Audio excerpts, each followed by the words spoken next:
Beleza, galera? Hoje é dia 11 de novembro de 2018 e no vídeo de hoje eu vou fazer uma sinopse do livro O Poder da Esperança. Um livrinho pequeno que deixaram na caixa do correio aqui do meu prédio já faz algum tempo.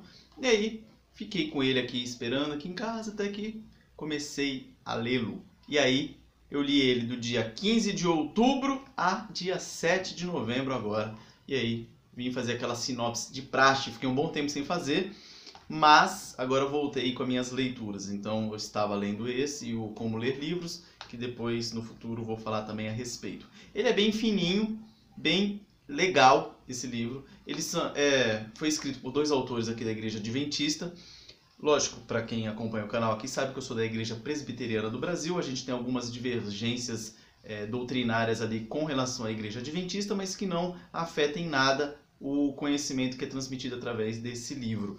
E eu fiz algumas anotações sobre ele, essas poucas folhas aqui na minha mão. Logicamente que eu não vou falar disso tudo, porque senão o vídeo ia ficar muito longo, mas pretendo colocar essa sinopse mais detalhada lá no meu site, www.augustoalmeida.com. Se você tiver interesse, veja lá logo em breve que, se Deus quiser, estará lá. Vamos para o que interessa. Esse livro ele trata da saúde mental e trata das principais doenças da nossa atualidade. Fala bastante sobre depressão, estresse e ansiedade. Também vai falar de outros problemas aí, como vícios, traumas psíquicos, sentimento de culpa, agressividade, etc. Tem vários. Mas o que eu achei interessante desse livro? Ele começa trazendo histórias de quatro personagens. São quatro personagens o pano de fundo do livro. Então ele vai falar individualmente de cada um desses personagens, os problemas psíquicos que essas pessoas têm, e no final do livro essas quatro histórias se conectam, se encaixam. E como o próprio título do livro diz, ele foca bastante no poder da esperança. E ele vai falar como você adquirir esperança e como que essa esperança afeta todas as áreas da nossa vida. Estudando sobre a saúde mental, eu lembrei de duas frases que são muito famosas dentro dos meios militares, que são: quando a mente não aguenta, o corpo padece, e quando o corpo não aguenta, a moral é que sustenta. Ou seja, que a saúde mental ela afeta todo o nosso organismo. E durante a leitura desse livrinho soa pejorativamente, mas estou falando livrinho pela quantidade, porque ele é pequeno, mas o conteúdo dele é muito bom. Mas durante a leitura desse livro, os autores eles focam bastante nessas doenças que eu falei acima e dão dicas de como prevenir e como curar essas doenças. Durante a leitura do livro, os autores falam bastante sobre as características e os sintomas principais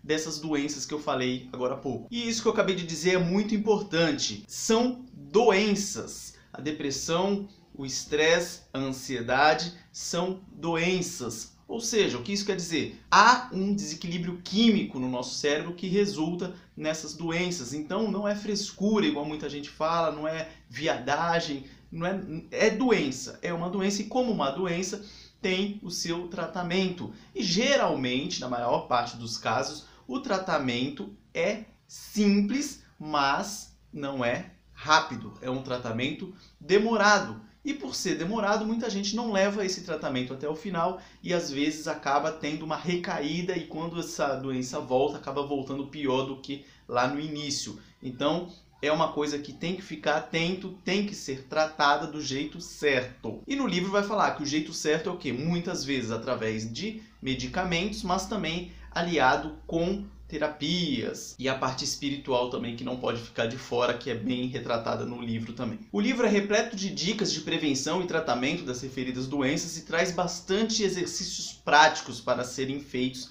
e alguns exercícios para você verificar que nível, por exemplo, de ansiedade ou de estresse que você está e alguns exercícios para serem postos em prática para prevenir ou para melhorar os efeitos aí, os sintomas dessas doenças. Depois de contar as histórias individuais de cada um dos quatro personagens do livro, é bem interessante a gente perceber como essas histórias se encontram no final.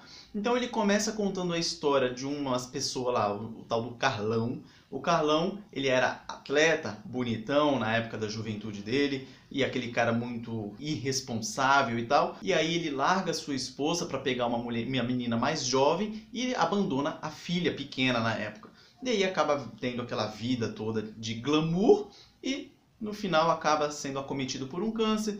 Aí vem aquele sentimento de culpa, a ex-mulher dele que ele largou de desgosto faleceu, e aí ele é abandonado pela filha, a filha nunca mais quer saber dele, e no final da história ele está numa casa de repouso, todo depressivo, porque o livro trata a depressão como sendo o excesso de passado, é aquele peso de coisas passadas que você está carregando nas costas. Então mostra esse primeiro personagem aí com depressão.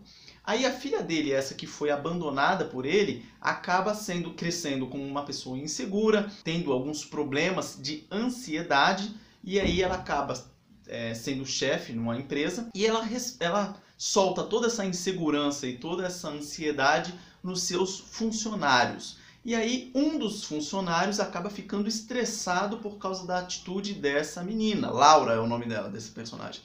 E ele acaba ficando estressado e com esse estresse ele acaba afetando a sua família, sua esposa e seus filhos, 2 filhos pequenos.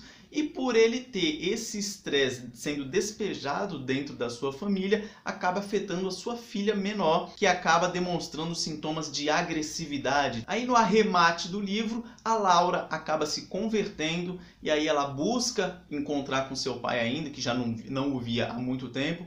O pai, que está numa casa de repouso, o Carlão, está quase já está no bico do conta-gotas, está quase indo dessa para melhor, e aí está vivendo com aquele peso. Ele não era um homem religioso, mas ele disse que acabou orando, e aí a Laura aparece no mesmo momento, e aí eles se reconciliam. Então aquele peso da depressão que ele tinha, aquele peso de ter feito todas essas coisas de erradas, são aliviadas.